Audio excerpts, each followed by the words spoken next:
আসসালামু আলাইকুম, আমি মোহাম্মদ সুলাইমান হোসেন সিজান আছি তোমাদের সাথে। আজকে আমরা এসএসসি রসায়নের পর্যায় সারণীর তৃতীয় লেকচার নিয়ে আলোচনা করব। গত লেকচারে আমরা শিখেছি গ্রুপ নির্ণয়, পর্যায় নির্ণয়, তাই না? আজকে আমরা যে সকল পর্যায়বৃত্ত ধর্মগুলো আছে এগুলা নিয়ে আলোচনা করব। তো চলো শুরু করা যাক। প্রথমে আমাদের জানতে হবে পরমাণুর আকার সম্পর্কে, ঠিক আছে? পরমাণুর আকার, এটাকে আমরা আরেক নামে ডাকতে পারি, যেমন পারমাণবিক ব্যাসার্ধ। কি বললাম? পারমাণবিক ব্যাসার্ধ, অর্থাৎ এটা কত বড়, ঠিক আছে? এটা কত বড় এটা নিয়ে আলোচনা করা হয়। সো তুমি জাস্ট মনে রাখো যে পর্যায় সারণীতে আমরা অনেকগুলা মৌল দেখছি না, 118টি মৌল। এগুলার এক একটার সাপেক্ষে আরেকটা কত বড়, অর্থাৎ ধরো গ্রুপ একে যে আছে সে গ্রুপ 17 মৌলর থেকে কতটুকু বড় বা কতটুকু ছোট, এটাই হচ্ছে পারমাণবিক আকার বা ব্যাসার্ধ, ঠিক আছে? তো তুমি জাস্ট এটা মনে রাখো যে একই পর্যায়ের ক্ষেত্রে তুমি জাস্ট এটা মনে রাখবা যে একই পর্যায়ে বাম থেকে, কি বললাম? একই পর্যায়ে বাম থেকে ডান দিকে গেলে, কি বললাম? একই পর্যায়ে, দেখো একই পর্যায়ে বাম থেকে ডান দিকে গেলে, অর্থাৎ এই যে বাম থেকে ডান দিকে গেলে পরমাণুর আকার, পরমাণুর আকার, এই আমার আকার না কিন্তু, পরমাণুর আকার, ঠিক আছে? পরমাণুর আকার এটা কি হয়? কমে যায়, কমে যায়। অর্থাৎ তুমি বাম থেকে ডানে যত যাবা পরমাণুর আকার তত কি হবে? কমবে। ওকে, তাহলে উপর থেকে নিচে গেলে কি বাড়বে না? অবশ্যই। তাহলে একই গ্রুপের ক্ষেত্রে, কি বললাম? একই গ্রুপের ক্ষেত্রে, একই গ্রুপের ক্ষেত্রে যখন ওপর থেকে নিচে গেলে, নিচে গেলে এই যে কার আকার? পরমাণুর আকার, ঠিক আছে? পরমাণুর আকার কি হয়? বাড়ে, ঠিক আছে? বাড়ে। বুঝছো? তাহলে আমার কথা বুঝছো তুমি? বাম থেকে ডানে যত যাবা পরমাণুর আকার কি হবে? কমবে। উপর থেকে নিচে যাবা পরমাণুর আকার কি হবে? বাড়বে। That's it. এটাই হচ্ছে পারমাণবিক আকার বা পরমাণুর আকার। এখন আসো, যদি আমি তোমাকে বলি যে পরমাণুর আকার তো বুঝলাম, এখন আমাদের দুইটা ধর্ম সম্পর্কে জানতে হবে, একটা হচ্ছে ধাতব ধর্ম, একটা হচ্ছে অধাতব ধর্ম। তো চলো প্রথমে আমরা ধাতব ধর্ম নিয়ে আলোচনা করি। 2 নাম্বার, ধাতব ধর্ম। আচ্ছা, এই যে ধাতব ধর্ম, আচ্ছা তুমি আমাকে বলো তো ধাতু কাকে বলে? এই যে ঝনঝন ঠন ঠন শব্দ হইলে ধাতু, চকচক করলে ধাতু? এটা না, এটা তো ছোটবেলা পড়ছো ক্লাস 8-এ। এখন তুমি কি পড়বা? এখন বলবা যে ইলেকট্রন দান করে, যে ইলেকট্রন ত্যাগ করে সে ধাতু। আর এই যে ত্যাগ করার যে ধর্ম, এটাই হচ্ছে ধাতব ধর্ম। বুঝছো? তাহলে লিখো যে ইলেকট্রন ত্যাগ করে, ত্যাগ করে, ঠিক আছে? তোমাদের জন্য আমি আমার সুখ শান্তি সব ত্যাগ করে দিছি, পড়াচ্ছি। সুখ শান্তি ত্যাগ করে দিছি। তাহলে ইলেকট্রন যে ত্যাগ করে তাকে ধাতু বলে, ঠিক আছে? ধাতুর এই ত্যাগ করার ধর্মকে, এই ত্যাগ করার ধর্মকে ধাতব ধর্ম বলে, ঠিক আছে? তাহলে কারা ধাতু হতে পারবে? যারা ত্যাগ করবে, আমার মতো ত্যাগী যারা, তারাই ধাতু হতে পারবে। ওকে, দেখো এই যে সোডিয়াম, এই সোডিয়াম একটা ইলেকট্রন দান করলো, দান করে সে সোডিয়াম প্লাসে পরিণত হয়েছে। বুঝছো? তাহলে সোডিয়াম একটা ইলেকট্রন দান করছে না, ত্যাগ করছে না, তাহলে সে কি? সে ধাতু। আর এই যে ত্যাগ করার যে প্রসেস, এটাই কি? ধাতব ধর্ম। বুঝছো? তাহলে লিখো আমার সাথে সাথে অধাতব ধর্ম। অধাতব ধর্ম। তারপরে দেখছি ব্যাপারটা, তোমার ব্যাপারটাও দেখবো। দেখো তাহলে যে ইলেকট্রন কি করে এবার সারা জীবন? কি ত্যাগই করবে? খারাপ মানুষের জন্ম হবে না? সে কি করবে? শুধু গ্রহণ করবে, মানুষের জিনিস নিবে, কাউকে দিবে না, ঠিক আছে? আমার বন্ধুর মতো। যে ইলেকট্রন গ্রহণ করে, যে ইলেকট্রন গ্রহণ করে তাকে অধাতু বলে, ঠিক আছে? আর অধাতুর এই গ্রহণ করার ধর্মকে অধাতব ধর্ম বলে, আচ্ছা, আমার বন্ধু শিশির সারা জীবন মানুষের থেকে খাইলো, আমাকে কোনোদিন খাওয়াইলো না। এটা যদিও মিথ্যা কথা। দেখো শিশিরের একটু ধর্মটা দেখি। ধরো এই যে ক্লোরিন, এই ক্লোরিন কি করছে, একটা ইলেকট্রন গ্রহণ করে ক্লোরিন মাইনাসে পরিণত হয়েছে। আমার কথা বুঝছো? ক্লোরিন মাইনাসে পরিণত হয়েছে। তাহলে একটা সোডিয়াম যখন একটা ইলেকট্রন ত্যাগ করলো, সে ত্যাগী সোডিয়াম, ঠিক আছে? সেই ইলেকট্রন ত্যাগ করছে, সে ধাতু, আর এই ধর্মটা তার ধাতব ধর্ম। এবার ক্লোরিন একটা ইলেকট্রন গ্রহণ করছে, এই যে প্লাস দ্বারা গ্রহণ বুঝাইছি, ঠিক আছে? একটা ইলেকট্রন গ্রহণ করে সে কি ক্লোরিন মাইনাসে পরিণত হয়েছে। এই যে তার ধর্ম, মানুষের থেকে গ্রহণ করার ধর্ম, কি গ্রহণ করার ধর্ম? ইলেকট্রন গ্রহণ করার ধর্ম। এই ধর্মটাই হচ্ছে অধাতব ধর্ম। এখন আসল কথা, আমরা পড়ছি পর্যায়বৃত্ত ধর্ম, তাহলে এগুলা কেন শিখলাম? কারণ আছে। এখন যদি তোমাকে বলে বাম থেকে ডানে গেলে ধাতব ধর্ম বাড়ে না কমে একই পর্যায়ের ক্ষেত্রে, এখন তুমি আমার সাথে সাথে লিখো, যদি একই পর্যায়ের ক্ষেত্রে হয়, বাম থেকে ডানে গেলে, কোত্থেকে? বাম থেকে ডানে যদি যায়, একই পর্যায়ে, কোথায়? একই পর্যায়ে, ঠিক আছে? একই পর্যায়ে বাম থেকে যদি ডানে যায়, তাহলে ধাতব ধর্ম কি হবে বলতো? কমবে। আর যদি একই গ্রুপে হয়, একই গ্রুপে, ওপর থেকে, কোত্থেকে? আমার মাথার থেকে, ওপর থেকে নিচে, ওপর থেকে নিচে গেলে কি হয়? বাড়বে। বুঝছো? বুঝা গেছে? মাথা বুঝছো? কিছু বুঝেনি? দেখো এদিক তাকাও। একই পর্যায়ে বাম থেকে যদি ডানে যাও, তাহলে কমবে। কি কমবে? ধাতব ধর্ম কমবে। আর যদি একই গ্রুপে ওপর থেকে নিচে নামো, তাহলে কি হবে বলো? তাহলে ওপর থেকে নিচে নামলে ধাতব ধর্ম বাড়বে। তাহলে তুমি আমাকে বলো তো ব্যাপারটা, এই যে পরমাণুর আকার, পারমাণবিক ব্যাসার্ধ, এটার সাথে ধাতব ধর্মটা সিমিলার না? সিমিলার। তাহলে এই যে অধাতব ধর্ম, এটা উল্টা হবে।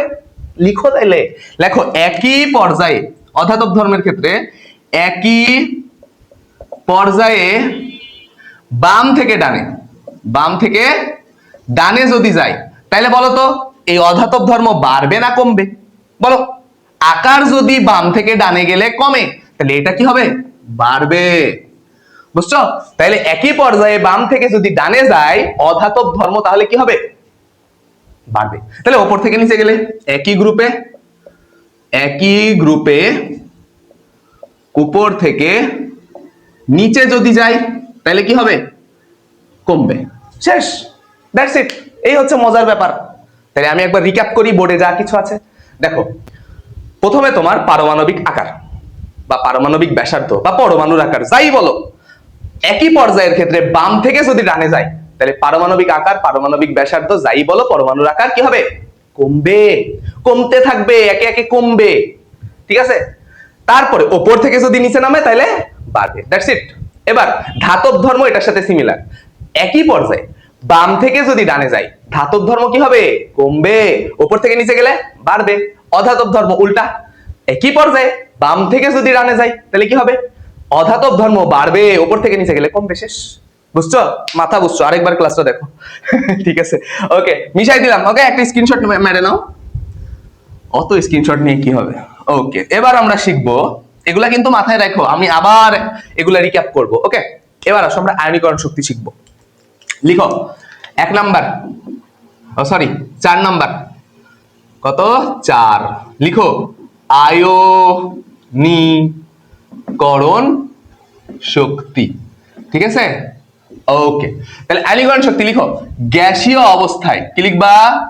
গ্যাসীয় অবস্থায় কোন মৌলের বা যে কোন মৌলের, ঠিক আছে, যে কোন মৌলের 1 মোল পরমাণু হতে, 1 মোল কি হতে? পরমাণু হতে 1 মোল, 1 মোল ইলেকট্রন, ইলেকট্রন সরিয়ে, কি বললাম? 1 মোল ইলেকট্রন সরিয়ে 1 মোল, এই 1 মোল ধনাত্মক আয়নে, ধনাত্মক আয়নে পরিণত করতে যে শক্তির প্রয়োজন, যে শক্তির প্রয়োজন, ঠিক আছে, তাকে আয়নীকরণ শক্তি বলে। বাপ রে বাপ, ধনাত্মক আয়নে পরিণত করছে, দেখছো ব্যাপারটা? ভাত খাওয়ার টাকা নাই আর ধনাত্মক আয়নে পরিণত করছে, হচ্ছে। যাই হোক, দেখো প্রথম শর্ত হচ্ছে গ্যাসীয় অবস্থা হতে হবে। কি হতে হবে? গ্যাসীয় অবস্থা। তাহলে গ্যাসীয় অবস্থায় যে কোনো মৌলের বা কোনো মৌলের, যে কোনো মৌলের বা কোনো মৌলের, তোমার ইচ্ছা, কোনো মৌলের র দেয়নি, কি অবস্থা দেখো, কোন মৌলের 1 মোল পরমাণু হতে 1 মোল ইলেকট্রন সরাই দিছি, সরিয়ে 1 মোল ধনাত্মক আয়নে পরিণত করতে যে পরিমাণ শক্তির প্রয়োজন তাকে বলা হয় আয়নীকরণ শক্তি। কি বললো এই লোকটা? আচ্ছা যাই হোক, দেখো প্র্যাকটিক্যালি দেখি। ধরো তোমার কাছে একটা সোডিয়াম আছে। কি আছে? সোডিয়াম। আবার সেই গরিবের সোডিয়াম। এই সোডিয়াম থেকে তুমি 1 মোল সোডিয়াম না, এটা এর সামনে কিছু নাই মানে 1 আছে। তাহলে এই যে সোডিয়াম, এই সোডিয়ামের পরিমাণটা কত? 1 মোল। ঠিক আছে? তাহলে 1 মোল সোডিয়াম থেকে তুমি কি সরাবা বলো তো? এই যে সোডিয়াম একটা পরমাণু, 1 মোল পরমাণুর সোডিয়াম, এখান থেকে 1 মোল ইলেকট্রন সরাও। তাহলে এই যে দেখো ইলেকট্রন কয়টা সরাবা? 1 মোল ইলেকট্রন সরাবা। কয়টা জানি না, কিন্তু 1 মোল সরাবা। তাহলে ইলেকট্রনের পরিমাণটাও কত? 1 মোল। ঠিক আছে? তাহলে 1 ইলেকট্রন সরায়ে কিসে পরিণত করতে বলছে? ধনাত্মক আয়নে। কিসে? ধনাত্মক আয়নে। তাহলে এই যে Na+, দেখো তোমার কথা ঠিক আছে, তোমার সব কথা ঠিক আছে। 1 মোল ধনাত্মক আয়ন, দেখো তো এখানেও কি 1 মোল না? এটাও কি? এটাও 1 মোল না? এটাও 1 মোল না? এটাও 1 মোল না? এটাই বলা হচ্ছে যে 1 মোল পরমাণু থেকে, অবশ্যই গ্যাসীয় অবস্থা, 1 মোল ইলেকট্রন সরিয়ে যে পরিমাণ, মানে 1 মোল ইলেকট্রন সরিয়ে 1 মোল ধনাত্মক আয়নে পরিণত করতে, দেখো এটা আয়ন হয়ে গেছে না? মাথার উপরে যদি প্লাস মাইনাস থাকে, প্লাস থাকতে পারে মাইনাস থাকতে পারে, সেটাই কি? আয়ন।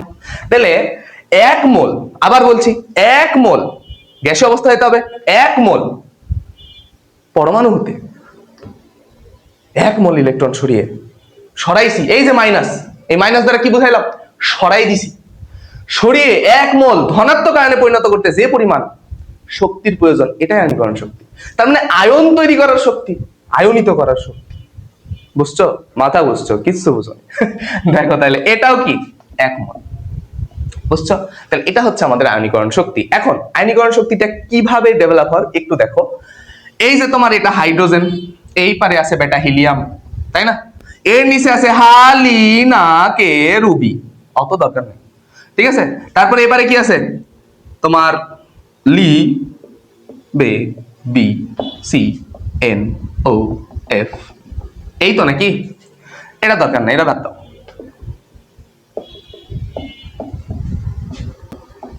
এই লোকটা কথা বলে না কেন? এই যে কথা বলেছে, দেখো। এখন দেখো, আমি বলছিলাম যে পরমাণুর আকারের ক্ষেত্রে সবকিছু পরমাণুর আকার দিয়ে বিবেচনা করলাম। বলো এই বেটার আর এই বেটার মধ্যে কার আকার বেশি বলো তো? এই যে এই বেটা আর এই বেটার মধ্যে কার আকার বেশি? আমি আকারের কথা বলছি, আয়নীকরণ শক্তিতে পরে আসবো। যদি আমি আকারের ক্ষেত্রে বিবেচনা করি, দেখো নীল কালিটা আমার আকার, নীল কালিটা কি?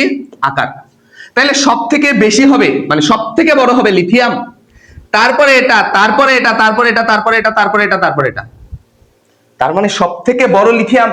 যত এদিকে যাবে, বাম থেকে যত ডানের দিকে যাবে, তত কি হবে? আকারটা কমতে থাকবে। বাট এই জায়গায় আয়নীকরণ শক্তির বেলা একটু ব্যাপার আছে। দেখো আয়নীকরণ শক্তির বেলা একই পর্যায়ে বাম থেকে ডানে, একই পর্যায়ে বাম থেকে ডানে গেলে এই যে আয়নীকরণ শক্তি, এটা কি হয়? কমে। একই গ্রুপের ক্ষেত্রে, একই গ্রুপে উপর থেকে নিচে যদি যায়, উপর থেকে কোথায় যায়? উপর থেকে নিচে যদি যায়, তাহলে কি হবে বলতো? বাড়ে নাকি না কমে? কমে। এটা হয়, তাহলে এটা হবে বাড়ে। ভুল বলছিলাম, দেখছো? আচ্ছা যাই হোক, তাহলে একই পর্যায়ে বাম থেকে যদি ডানে যায়, তাহলে আয়নীকরণ শক্তিটা বাড়ে। এটা কার সাথে সিমিলার বলতো? অধাতব ধর্মের সাথে সিমিলার। তাহলে একই পর্যায়ে বাম থেকে ডানে গেলে আয়নীকরণ শক্তি বাড়ে, উপর থেকে নিচে গেলে আয়নীকরণ শক্তি কমে। এটাই, বুঝছো? তাইলে দেখো তো, এটা যদি আকারের ক্ষেত্রে হয়, তাহলে আমি এই লাল কালার দিয়ে আয়নীকরণ শক্তি বুঝাইলাম। তাহলে কি হবে বলতো? উল্টা না? উল্টা হবে না বলতো? উল্টা উল্টা উল্টা উল্টা। এই কই? এই যে বেটা, এই যে বেটা, ঠিক আছে? বুঝছো? তাহলে লাল গুলা কি আমার আয়নীকরণ শক্তি। তাহলে সব থেকে বেশি আয়নীকরণ শক্তি কার হবে? বলো বলো বলো বলো, যে সবার শেষে আছে সে। বুঝছো আমার কথা? বুঝা গেছে? মজা না? মজা, এটাই তো মজা। তাইলে সব জায়গায় তো ব্যতিক্রম থাকে, কেমিস্ট্রি মানে ব্যতিক্রম। তাহলে ব্যতিক্রমটা কোথায় আছে দেখো, এই যে এই জায়গায় ব্যতিক্রম আছে, তুমি এটা মনে রাখবা এসএসসির জন্য এই ব্যতিক্রম দুইটা জানলেই হবে। এই জায়গায় আয়নীকরণ শক্তি অক্সিজেনের তুলনায় নাইট্রোজেনের বেশি, আর এই জায়গায় তোমার সালফারের তুলনায় ফসফরাসের বেশি। তাইলে এই জায়গায় এটা জাস্ট ঘুরে যাবে। আমি জাস্ট লাল কালার দিয়ে আয়নীকরণ শক্তি বুঝাচ্ছি, ঠিক আছে? এই হবে তার ব্যাপার। তাহলে অক্সিজেনের তুলনায় নাইট্রোজেনের হবে বেশি এবং সালফারের তুলনায় ফসফরাসের হবে বেশি। এটাই হচ্ছে আয়নীকরণ শক্তির কি ব্যতিক্রম। ব্যতিক্রম, বুঝছো? তাইলে তাহলে একই পর্যায়ে বাম থেকে ডানে যদি যায় আয়নীকরণ শক্তি কি হবে? বাড়বে। উপর থেকে যদি নিচে যায় গ্রুপের ক্ষেত্রে তাহলে কি হবে? কমবে। That's it. এটাই বুঝছো? মাথা বুঝছে। দেখো আরেকটা, আয়নীকরণ শক্তি শেষ, এবার আসো ইলেকট্রন আসক্তি।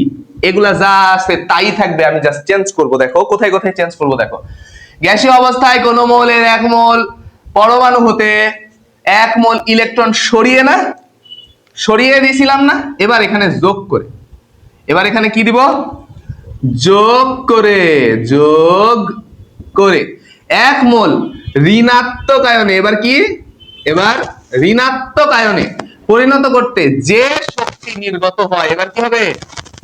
যে পরিমাণ, যে পরিমাণ শক্তি নির্গত,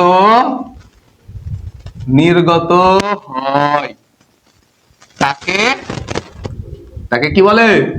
সিজান ভাইয়া বলে, সি ইলেকট্রন আসক্তি বলে। তাহলে আমরা এখন কি করব? ইলেকট্রন, দেখো এটাকেও বানাবো, ইলেকট্রন আসক্তি। হ্যাঁ, কালবাসা নাই তো, দন্তাস সহ, ঠিক আছে? তাহলে ইলেকট্রন আসক্তি বলে। সেম জিনিস। তুমি আমাকে বলো তো, যেই বেটা সিগারেট খায় তাকে আমরা কি বলি? সিগারেট খোর। যে বেটা গাঞ্জা খায় তাকে আমরা বলি গাঞ্জা খোর, তাই না? যে বেটা বিড়ি খায় তাকে আমরা বলি বিড়ি খোর। তাহলে যে বেটা ইলেকট্রন খায় তাকে আমরা ইলেকট্রন খোর বলবো নাকি? না, ইলেকট্রন খোর বলবো না। ইলেকট্রনের প্রতি আসক্তি আছে, তাহলে বিড়ির প্রতি আসক্তি আছে, তাই হচ্ছে বিড়ি খোর। সো এটাকে আমরা ইলেকট্রন খোর বলবো না, তার মানে ওর ইলেকট্রনের প্রতি আসক্তি আছে। তাহলে দেখো গ্যাসীয় অবস্থায় কোন মৌলের 1 মোল পরমাণু হতে, তাহলে ধরো কি ধরবা? হুদাই কথা বলে। দেখো ক্লোরিন, এই যে ক্লোরিন, এই ক্লোরিন একটা ইলেকট্রন যদি গ্রহণ করে, এই যে একটা ইলেকট্রন মাইনাস দ্বারা কি বুঝাইছি? ত্যাগ করা। তাহলে যদি প্লাস দিই গ্রহণ করা, তাহলে একটা ইলেকট্রন গ্রহণ করে ক্লোরিন মাইনাসে পরিণত হয়েছে। দেখো বুঝছো? এই জন্য বলা হচ্ছে যে এটা 1 মোল, এটাও 1 মোল, এটাও 1 মোল, তাই না? এই যে এর সামনে কিছু নাই মানে কি আছে? 1 আছে, 1 আছে, 1 আছে, তাই না? এভাবে তুমি মনে রাখবা। তাইলে দেখো গ্যাসীয় অবস্থায় কোন মৌলের 1 মোল পরমাণু হতে 1 মোল ইলেকট্রন যোগ করে 1 মোল ঋণাত্মক আয়নে পরিণত করতে যে শক্তি নির্গত হয় তাকে আমরা ইলেকট্রন আসক্তি বলি। এবং ইলেকট্রন আসক্তি দেখো একই পর্যায়ে আরে একই গ্রুপে উপর থেকে নিচে গেলে ইলেকট্রন আসক্তি কি হয়? শেষ। তাহলে একটু তাকাও, সেম জিনিস, সেম জিনিস। হাইড্রোজেন, এবারে ছিল বেটা হিলিয়াম, লিনা, ওকে। তারপরে কি ছিল?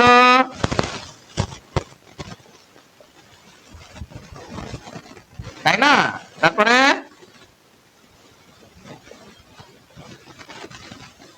এই তো নাকি? দেখো আমি যদি একই পর্যায়ের ক্ষেত্রে চিন্তা করি, আকারের ক্ষেত্রে বিবেচনা করতে বলছি, কি বলছি? কি বলছি? আকারের ক্ষেত্রে বিবেচনা করতে বলছি। তাহলে আমি লাল কালি দিয়ে আকার বুঝাই। আকারের ক্ষেত্রে সব থেকে বড় এটা, তাই না? আকারের ক্ষেত্রে এটা হয়। এই যে এগুলার ক্ষেত্রে সেম, তোমরা ভাই বোনা যে এরা আবার আলাদা। এটা যদি আকারের ক্ষেত্রে হয় তাহলে তুমি আমাকে বলো তো যে ইলেকট্রন আসক্তির ক্ষেত্রে কি হবে? ইলেকট্রন আসক্তির ক্ষেত্রে এটার উল্টা না? বলো, এটার উল্টা হবে কি? ইলেকট্রন আসক্তির ক্ষেত্রে এটার উল্টা হবে। বলো, বুঝছো? এটা হবে। এবং বলতো উপর থেকে নিচে গেলে ইলেকট্রন আসক্তি কি হয়? কম। তাহলে কার বেশি হবে? এর। এই যে এরকম, এরকম, তাই না? এই যে এরকম। বলো, বলো। গ্রুপের ক্ষেত্রে কি হবে? যত বেশি হবে electron আসক্তি। হ্যাঁ?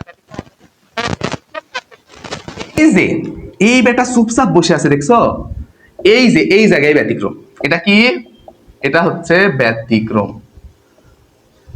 দেখো এই যে তোমার ফ্লোরিন এবং ক্লোরিন, এই জায়গায় এসে ফ্লোরিনের থেকে ক্লোরিনের ইলেকট্রন আসক্তি বেশি। এটাই ব্যতিক্রম। এটাই কি? এটাই ব্যতিক্রম। যাহা ব্যতিক্রম তাহাই পরীক্ষায় আসে, সো এটা মনে রাখতে হবে। বুঝছো সবাই ইলেকট্রন আসক্তির ব্যাপারটা? সবাই বুঝছো? আশা করছি ক্লিয়ার। তাহলে গ্যাসীয় অবস্থায় 1 মোল গ্যাসীয় পরমাণু হতে 1 মোল ইলেকট্রন যোগ করে যে ঋণাত্মক আয়নে পরিণত করতে যে পরিমাণ শক্তি নির্গত হয় তাকে আমরা ইলেকট্রন আসক্তি বলছি। ঠিক আছে? এবং ব্যতিক্রম কি? ব্যতিক্রম হচ্ছে এই যে 17 নম্বর গ্রুপে ফ্লোরিনের তুলনায় ক্লোরিনের ইলেকট্রন আসক্তি বেশি হবে, এইটা। বুঝছো? তাহলে ইলেকট্রনের প্রতি আসক্তি যদি থাকে তাহলে আমরা কি বলবো? ইলেকট্রন খোর। জোকে পার্ট, এটা বললো না, স্যার মার্ক কেটে দেবে। ওকে, তাহলে মিশাই দিলাম। এবার আমরা শিখবো তড়িৎ ঋণাত্মকতা। কি শিখবো?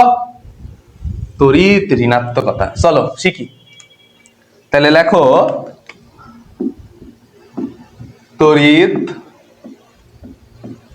ঋণাত্মকতা। এই তড়িৎ ঋণাত্মকতা কাকে বলে বলো?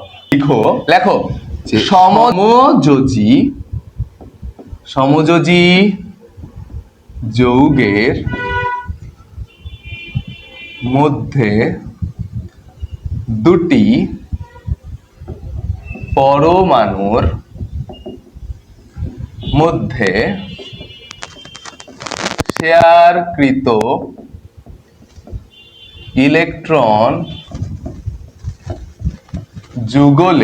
ইলেকট্রন যুগলকে একটি পরমাণু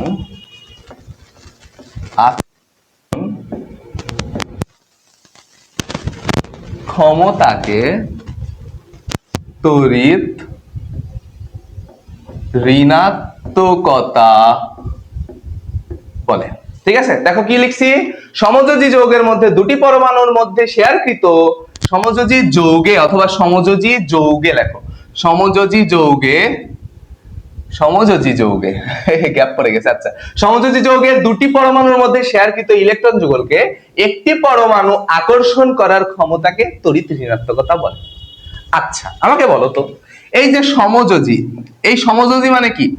অধাতু প্লাস অধাতু। তার মানে অধাতু প্লাস অধাতু হইতে হবে সমযোজী হইতে গেলে। তাহলে আমরা একটা লিখি এরকম, ধরো HCl, ঠিক আছে, হাইড্রোক্লোরিক অ্যাসিড।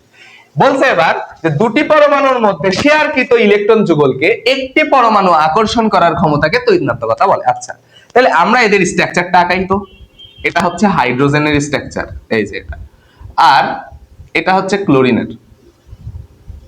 ঠিক আছে?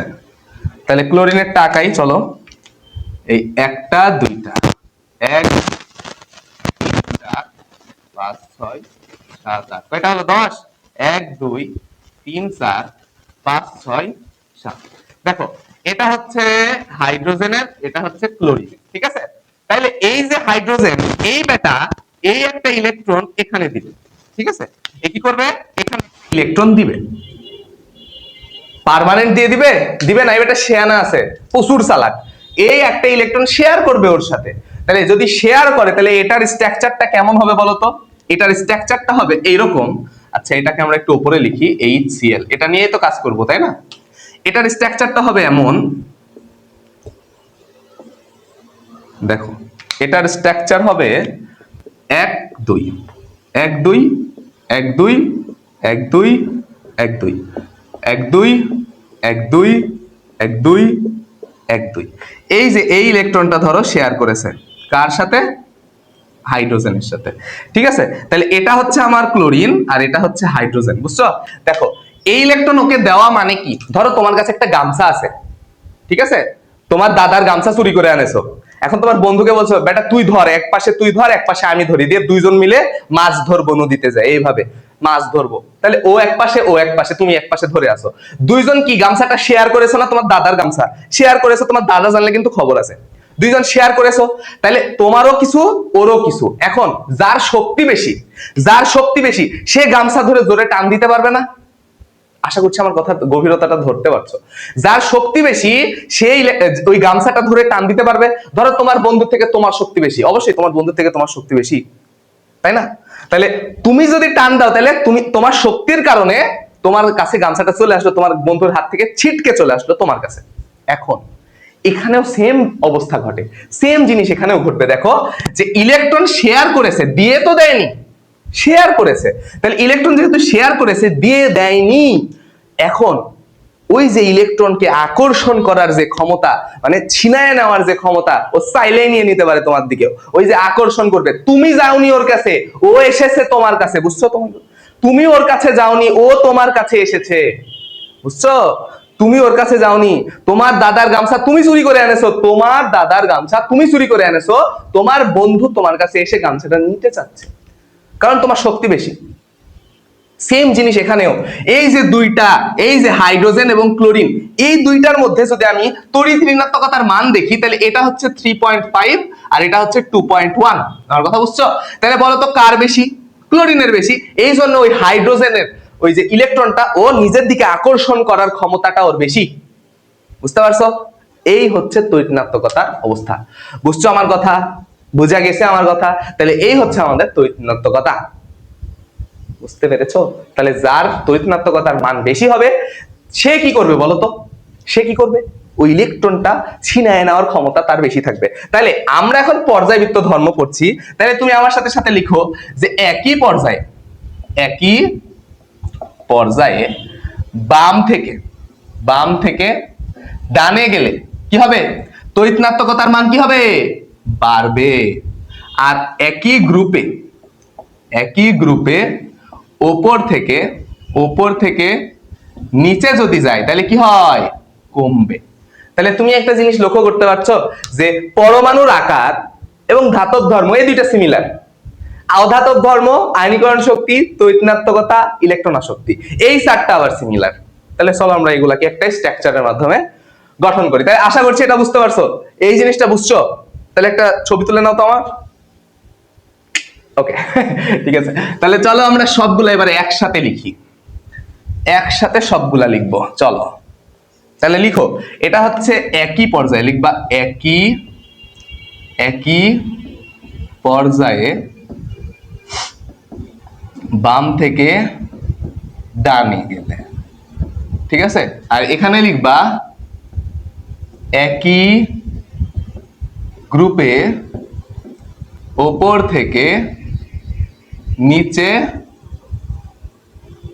নামলে, ঠিক আছে? ওকে, তাহলে এক নম্বরে তুমি লিখো, পরমাণুর আকার অথবা পারমাণবিক, বোমা লিখো না আবার, পারমাণবিক ব্যাসার্ধ, ঠিক আছে? অথবা পরমাণুর ব্যাসার্ধ, ঠিক আছে? একই পর্যায়ে বলো তো, একই পর্যায়ে পারমাণবিক আকার কি হয়? বাড়ে না কমে?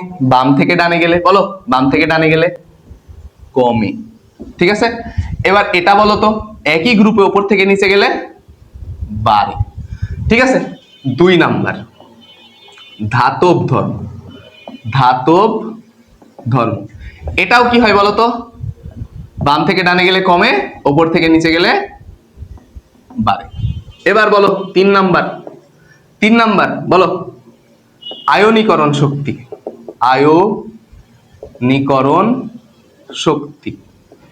এটা বলো প্লাস ইলেকট্রন আসক্তি, ইলেকট্রন আসক্তি প্লাস তড়িৎ ঋণাত্মকতা প্লাস অধাতব ধর্ম। এদের চারজনের মধ্যে যেই বেটাই থাকুক কি হবে বলতো? বাম থেকে ডানে গেলে কি হয়? বাড়ে। উপর থেকে নিচে গেলে কি হয়? কমে। আমার কথা বুঝছো? এই টোটাল ফাংশনটা তোমার মাথায় যদি ইনপুট হয়ে যায়, তোমার দাদার গামছা চুরি করা লাগবে না, তুমি ছিপ দিয়ে মাছ ধরতে পারবা। কারণ পড়াশোনা করলেই তুমি বড় হবা ইনশাল্লাহ। ঠিক আছে? জাস্ট শিখার জন্য পড়ো, মানুষের মতো মানুষ হওয়ার জন্য পড়ো। কখনো টাকা ইনকামের জন্য তোমার পড়াশোনা করার দরকার নেই। যদি টাকা ইনকাম করতে চাই তাহলে চুরি করো, ডাকাত হও, বাটপার হও, দালাল হও, টাকা ইনকাম করতে পারবা। পড়াশোনা তোমার টাকা ইনকামের জন্য না, পড়াশোনা হচ্ছে সেবা। ভালোভাবে পড়াশোনা করবা, ভালো মানুষকে মানুষের মতো মানুষ বানাবা, এটাই তোমার কাজ। তুমি পড়াশোনা করবা, তুমি মানুষের মতো মানুষ হবা, বাবা মাকে ভালো রাখবা, এটাই তোমার কাজ, আর কোনো কাজ নেই। ঠিক আছে? যারা চিন্তা ভাবনা করো পড়াশোনা করব, টাকার পাহাড়ে বসে থাকবো, হ্যাঁ তুমি পারবা, এটা সম্ভব, কিন্তু তুমি মানুষ হতে পারবা না। টাকা তো অনেক মানুষের কাছে আছে, অনেক ওয়েল এডুকেটেড মানুষের কাছে টাকা আছে, কিন্তু তারা কি মানুষ? দেখবা, আমি সবাইকে বলছি না, সবাই যে খুবই মানে ভালো জায়গায় গেছে, সে ভালো হয়ে আছে, এরকম মানুষও আছে, বাট সবাই এটা ধরে রাখতে পারে না। সো তোমার টার্গেট কি রাখতে হবে? তোমার টার্গেট রাখতে হবে আমি মানুষের মতো মানুষ হব। এই যে তোমার অবস্থান, তোমার অবস্থান চেঞ্জ করার এই একমাত্র সম্বল হচ্ছে পড়াশোনা। তুমি যদি পড়াশোনা করো ভালোভাবে, তুমি যদি তোমার অবস্থানকে গুরুত্ব দাও, তুমি যদি কমফোর্ট জোন থেকে বের হতে পারো, তুমি ভালো করবা, আমি গ্যারান্টি দিচ্ছি তুমি ভালো করবা। কোনো কিছুর অভাব নাই তোমার। কিন্তু অনেক মানুষ এমন আছে যে টাকার অভাবে পড়াশোনা করতে পারছে না, তারা সারাদিন কাজ করে, রাতে যেয়ে পড়ে, যারা পড়তে চায়। এরকম কত মানুষ আছে, কত মানুষ আছে। তো শিক্ষা একটা সেবা। তুমি জাস্ট এটা মাথায় রাখো যে তোমার অবস্থান থেকে তুমি সর্বোচ্চটা দিবা, ভালো করার চেষ্টা করবা, অলসতা বাদ দিবা। তুমি যদি ভালো জায়গায় যেতে পারো, তুমি ওই যে তোমার মতো যারা আছে, যারা অর্থ সংকটে হোক আর যে কোনো ভোগান্তির জন্য হোক পড়াশোনা করতে পারেনি, তাদের তুমি সাহায্য করবা, তাহলেই জীবনটা সুন্দর হয়ে যাবে ইনশাআল্লাহ। সবাই ভালো থাকো, সুস্থ থাকো। আজকের ক্লাসটা কেমন লেগেছে অবশ্যই জানাবা। আজকে এই পর্যন্তই। ধন্যবাদ সকলকে। আসসালামু আলাইকুম।